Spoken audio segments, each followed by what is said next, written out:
嗨，大家好，欢迎你回来我的频道，我是 Ryan。看到我的搜索标题，你是不是抱着一个很大的疑惑？到底该如何用马币1-2万块钱买到一辆价值9万块钱的二手车嘞？可能有些观众朋友还会觉得我是在用标题片面点进来的。Ryan 我不否认我是在用标题片面点进来的，可是在马来西亚的公路上呢，确实是有这种只要你肯愿意花1-2万块钱的现金，你就可以买到一辆价值9万块钱的二手车，而且还是二手车型哦。当然，这种车也有一个很特别的名字，我们把它叫做统车。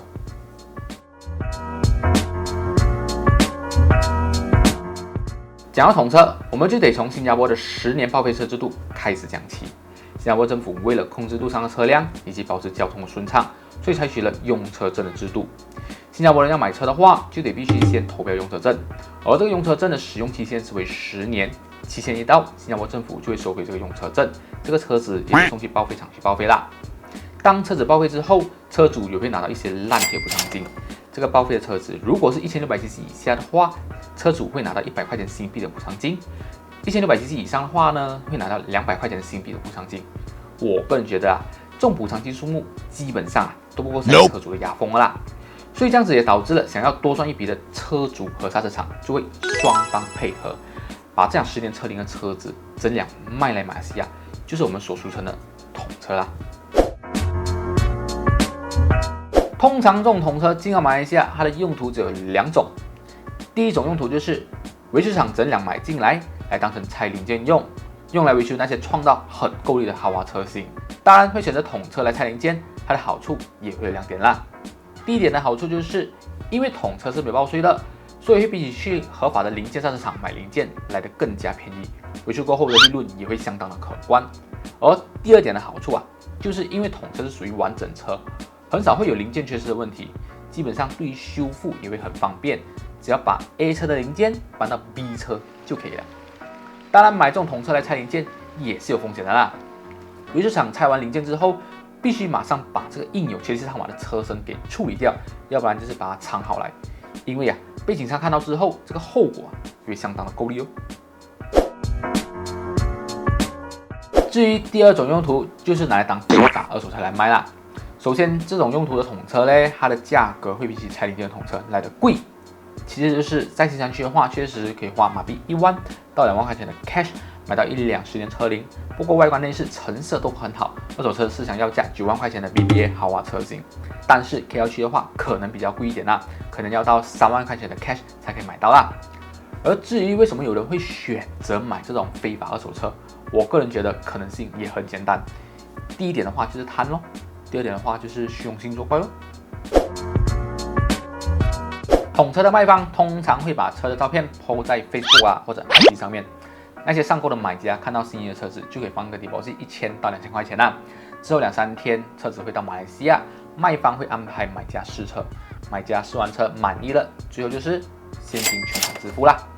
当然，除了车子以外，卖方还会提供给买家复制 Road Tax 以及被复制 Road Tax 车主的信息地址以及刹车纸文件这些等等。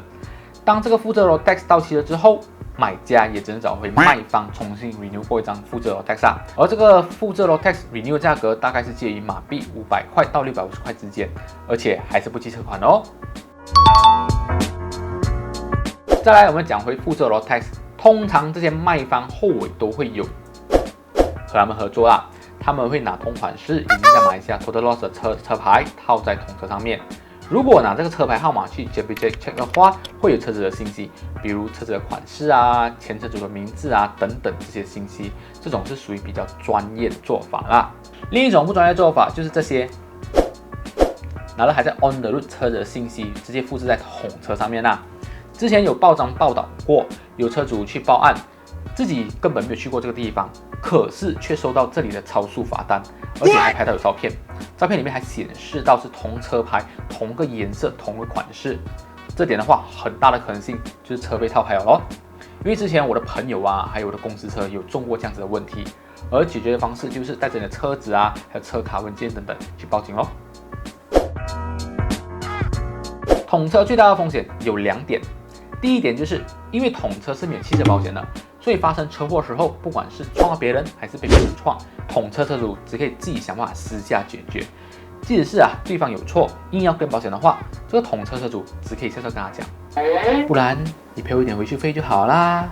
再不然呢就是我们各做各的啦。毕竟不可以让对方知道这是一辆统车嘛。再如果这个车祸很严重，导致了有人命伤亡的话，这个统车车主只有一个选择，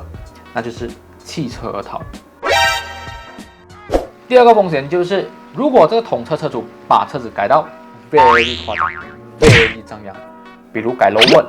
爆龟exhaust 响败黑镜等等，被我们的马来西亚人民守护者 book 到的话，叫你靠边停开 bonnet， 然后 check 到你车身号码和车牌号不符合的话，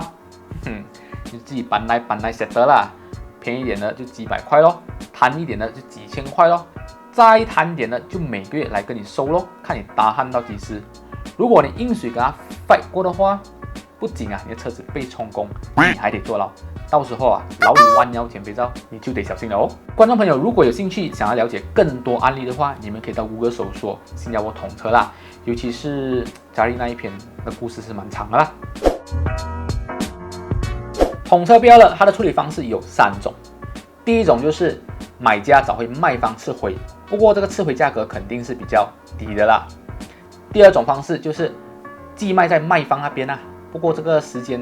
就不知道要多久啦。第三种方式就是看哪个朋友不爽，你就便宜卖给他啦。一个字，绝！我觉得每个人可能都有一个梦想，想要开上水机的 dream car，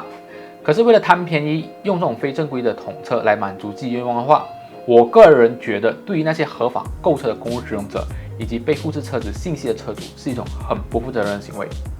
因为一旦中了罚单，是这个被复制车子信息的车主替买同车的人背黑锅。再来就是，如果有发生车祸意外的话，导致人命伤亡，因为统车是没有汽车保险的，买统车人根本无法负责受害方的医药费以及损失等等。因为负担得起的话，也不会去买统车了咯。而且试想一下，如果这个被套车牌的车主干了坏事，你又开着他车牌的车走在路上，难道你就不怕惹祸上身吗？所以我个人觉得做人还是要脚踏实地，通过自身的本事来完成自己的梦想，这样的话才会过得心安理得要不然的话呢，你可以尝试一下这个王阿姨我不想努力的方法，